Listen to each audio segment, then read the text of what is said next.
going on, everybody? Here, and yes, here we are talking about UFC 302. Finally, the much anticipated UFC event, UFC 302. Let's get straight into it. The top two fights. We have Paulo Costa Borrachina against Sean Strickland, former middleweight champ. Now, this is an interesting fight to me because you have two guys that are top level guys, two guys that, you know, are top 10, top 5 guys. Strickland was just a champion not too long ago. Strickland coming off his loss against Duplessis, but he just before that beat Israel Adesanya, arguably one of the middleweight goats. So you know, it's interesting. And then you have Paulo Costa, who's one of those Jekyll Hyde guys who looks sometimes like an absolute world beater. That war with Yoel Romero, he looked like a champion against Uriah Hall, it seems like ages ago. And then he brutalized Johnny Hendricks, one of his first fights. And then you have those fights that are hit and miss, like the Luke Rockhold fight. He should have put him away. Luke Rockhold was already at the tail end of his career, and he didn't. Beat him up pretty good, but he, you know, got hit a lot too. And then he loses against Marvin Vettori, competitive fight as well, and then loses recently against Whitaker, which was also very competitive. He actually had Whitaker dazed too, which is interesting. Like I said, there's times Paulo Costa looks like a world beater, and sometimes he doesn't. Right now, I'm not sure where he's at. Strickland has the advantage in to me, in just the overall boxing. His jab is second to none. Again, took out Adesanya, one of the best. And all he does is spar. It's the man dance, as he calls it. So if it's just straight out boxing, I mean, Strickland has got him. But does Strickland hit as hard as Paulo Costa? No, I don't think so. I think Costa hits harder. If he lands that head kick as he did against Whitaker to Sean Strickland, I think Strickland lights go out.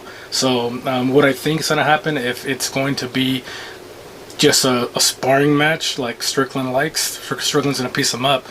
But you have to be careful with that, because if Paulo hits harder, if he, you know, lands a couple of real good shots, Strickland has been knocked out before, and has been hit. So I think if I'm Costa, I go ahead and, you know, take it to him, bring the fight to him, you know, get in the phone booth with him.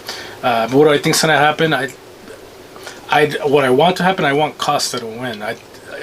Strickland, I'm a fan of his. He's just been a little cringe lately.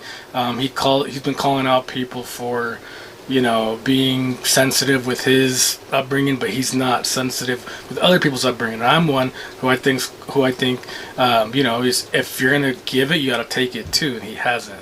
So that's been a little weird, but I'm still a Strickland fan, but I hope Costa wins.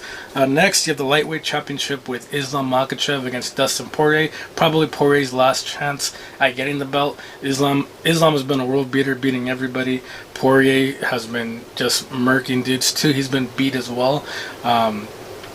But, you know, this is his chance again. He looked real good in his last fight, pieced up that kid.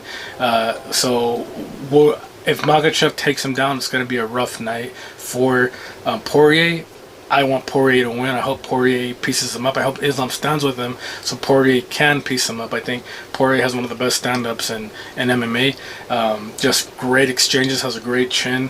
And, you know, if they do exchange for a decent amount of time, I can see Poirier winning and maybe fighting the winner of McGregor-Chandler, maybe riding to the sunset, I'm not sure.